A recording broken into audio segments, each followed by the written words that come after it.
Iowa in the mid-1980s when I met a particular gentleman. And I use that term, gentleman, frankly, only because I'm trying to be polite, for that is certainly not how I saw him at the time. He owned and ran what he called a pork production facility. I would have called it a pig Auschwitz. The conditions were brutal. The pigs were confined in cages that were barely larger than their own bodies, with the cages stacked on top of each other in tiers 3 high. The sides and the bottoms of the cages were steel slats, so excrement from the animals in the upper and middle tiers dropped through the slats onto the animals below. The owner of this nightmare weighed, I'm sure, at least 240 pounds, but what was even more impressive about his appearance was that his body language was so rigid and so tight that he seemed to be made out of concrete. But I wasn't about to divulge my opinions of him or his operation, because I was undercover. I was visiting slaughterhouses and feedlots to learn what I could about modern meat production. So I told the pig farmer matter-of-factly that I was a researcher writing about animal agriculture, which I was, and asked if he would mind speaking with me for a few minutes so that I might have the benefit of his knowledge. In response, he grunted a few words that I truly couldn't decipher, but I gathered meant that I could ask him some questions and he would show me around for a few minutes. When we entered one of the warehouses that housed his pigs, I was immediately struck by what I can only call an overpowering olfactory experience. The place just reeked like you would not believe of ammonia and hydrogen sulfide and the other noxious gases that were the products of the animals' wastes. And as nauseating as the stench was for me, I wondered what it must be like for the animals. The cells that detect scent are known as ethmoidal cells, and pigs, like dogs, have nearly 200 times the concentration of these cells in their noses as humans do. In a natural setting, they're able, while rooting around in the earth, to detect the scent of an edible root through the dirt itself. Now, given any kind of a chance, pigs will never soil their own nests, for they're actually quite clean animals, despite the reputation we have unfairly given them. But here, they had no contact with the earth, and their noses were beset by the unceasing odor of their own urine and feces, multiplied 1,000 times by the accumulated wastes of the other pigs, unfortunate enough to be caged in that warehouse. I was in the building only for a few minutes, and the longer I remained in there, the more desperately I wanted to leave. But the pigs were prisoners there, barely able to take a single step, forced to endure this stench and almost completely immobile, 24 hours a day, 7 days a week, and with no time off, I can assure you, for holidays. Oh, it sounds absolutely horrendous. What happened next? Well, after about 15 minutes, I had enough, and I was preparing to leave. But then something happened. Something that changed my life forever, and as it turned out, his too. It began when his wife came out from the farmhouse and invited me to stay for dinner. The pig farmer turned to me and announced, "The wife would like you to stay for dinner." He always called her the wife, by the way, which led me to deduce that he was not, apparently, on the leading edge of feminist thought in the world today. Apparently not. I don't know whether you've ever done something without having a clue why. And to this day, I couldn't tell you what prompted me to do what I did, but I said yes, I'd be delighted, and I did stay for dinner, though I didn't eat the pork they served. The excuse I gave was that my doctor was worried about my cholesterol. I didn't say that I would never even think of eating the flesh of an animal raised in a facility like that, nor that my cholesterol was 125. I was trying to be polite and trying to be an appropriate dinner guest. The couple and their 2 sons, who were also at the table, were, I could see, being nice to me, giving me dinner and all. And it was gradually becoming clear to me that, along with all the rest of it, they could be, in their way, decent people. I asked myself, if they were in my town, traveling, and I had chanced to meet them, would I have invited them to dinner? Not likely, not at all. Yet here they were, being as hospitable to me as they could. So I had to admit it, much as I detested how the pigs were treated, this pig farmer and his family were being kind to me. It must have been a pretty interesting dinner. What was the conversation like around the table? Well, honestly, I felt it to be a little awkward. I knew that if we were to scratch the surface, we could easily find ourselves in conflict. But since that was not a direction in which I wanted to go, as the meal went along, I sought to keep things on an even keel. And perhaps they sensed it too, for among us, we managed to see that the conversation remained consistently and resolutely shallow. We were actually doing rather well at keeping the conversation superficial and far from any topic around which conflict might occur, or so I thought. But then suddenly, out of nowhere it seemed to me, the man pointed at me forcefully with his finger and then snarled in a voice that I must say truly frightened me. "Sometimes I wish you animal rights people would just drop dead." Now, how on earth he knew I had any affinity to animal rights, I will never know. I had painstakingly avoided any mention of any such thing. But I do know that my stomach tightened immediately into a knot when he said that. And to make matters worse, at that moment, right after he spoke, his two sons leapt from the table, tore into the den, slammed the door behind them, and turned the TV on loud. And at the same moment, his wife nervously picked up some dishes, scurried into the kitchen, and I watched the door close behind her, and I heard the water begin running, and I had a very sinking sensations in my stomach. There was no mistaking it, left me alone with him. Oh. I was, to put it bluntly, terrified. And under the circumstances, I felt like a wrong move could be disastrous. Uh-huh. I had no idea how to respond, but I finally asked him, "What are they saying that's so upsetting to you?" Notice the word they. I was trying very hard at that moment to disassociate myself from the animal rights movement, a force in our society of which he, evidently, was not overly fond.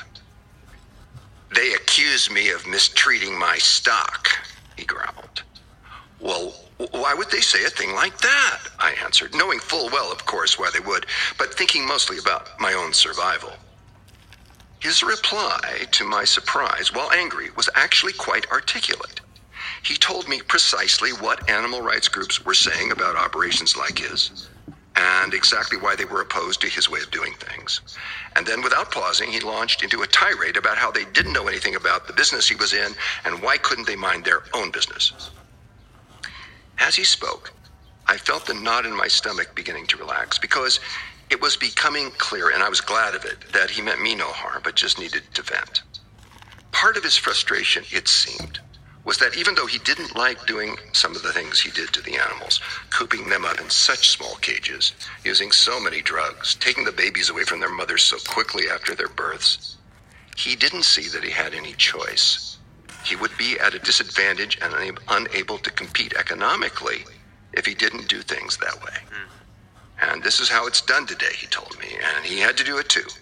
He didn't like it, but he liked even less being blamed for doing what he had to do in order to feed his family. Yeah. That is such a common dynamic. Farmers have to do things they don't like, or else the marketplace can drive them out of business. And you've shared this family didn't have much extra. That's very true. And in fact, almost despite myself, I began to grasp the poignancy of this family's predicament. Looking around, it was obvious that they were having a hard time making ends meet. Things were threadbare. This family was on the edge.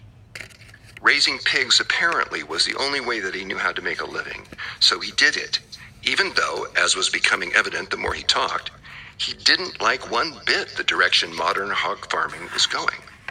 At times, as he spoke about how much he hated the factory methods of pork production, he reminded me of the very animal rights people who a few minutes before he said he wished would drop dead.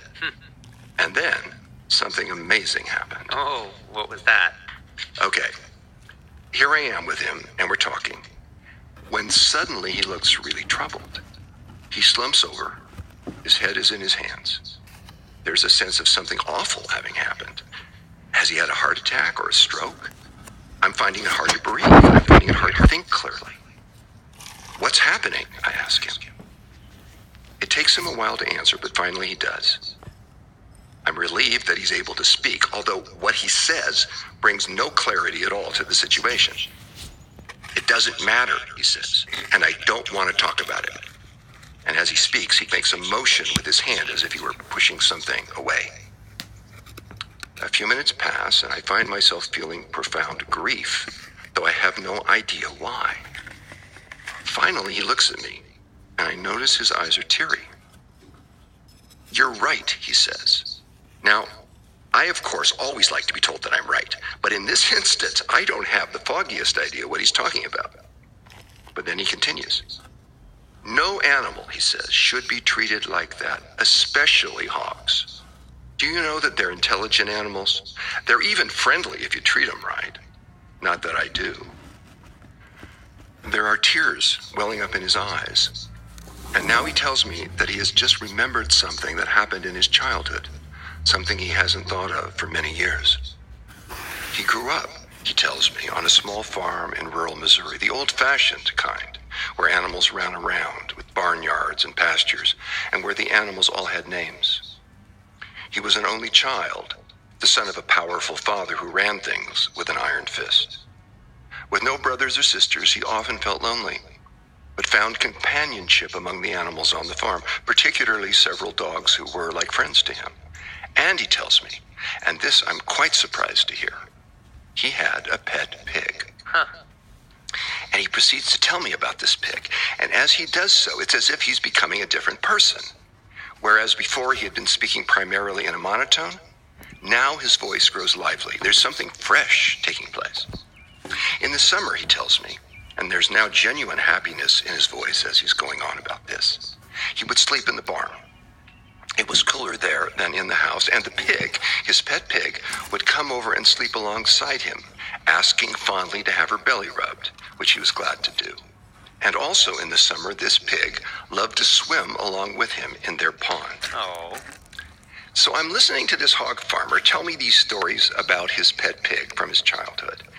And I'm thoroughly enjoying both myself and him, and rather astounded at how things are transpiring, when once again it happens. Once again, there's a look of defeat and deep pain sweeping across his face. Something in him, I somehow know, is struggling to make its way toward life through anguish and pain, but I don't know what it is, and I don't know how to help him. "What happened to your pig?" I ask. He sighs, and it's as if the whole world's pain is contained in that sigh. Then slowly he speaks. "My father made me butcher it." "Did you?" I ask. "I ran away, but they found me." "What happened?" "My father gave me a choice." "What was that?" "He told me, you either slaughter that animal or you're no longer my son." Some choice, I think, feeling the weight of how fathers have so often trained their sons not to care, to be what they call brave and strong, but what so often turns out to be callous and emotionally numb. "So I did it," he says, and now his tears really begin to flow. "I'm touched and I'm humbled. This man, whom I had judged to be without human feeling, is weeping in front of me, a stranger. This man, whom I had seen as unfeeling and even heartless, is actually someone who cares and deeply. How wrong, how profoundly and terribly wrong I had been." In the minutes that follow, it becomes clear to me what's been happening. This pig farmer has been remembering something that was so painful, that was such a profound trauma, that he just wasn't able to cope with it, and when it had happened, and something had shut down in him. It was just too much to bear. Somewhere in his young, developing, formative psyche, he had made a resolution never to be that hurt again, never to be that vulnerable again. And so he built a wall around the place where the pain had occurred, which was the place where his love and connection to that pig was located, which was his heart. And now here he was, slaughtering pigs for a living, still, I imagine, seeking his father's approval. God, what we men will do, I thought, to get our father's acceptance. I had thought he was a cold and closed human being, but now I saw the truth. His rigidity was not a result of a lack of feeling, as I had thought it was, but quite the opposite. It was a sign of how sensitive he was underneath. For if he had not been so sensitive, he would not have been that hurt, and he would not have needed to put up so massive a wall.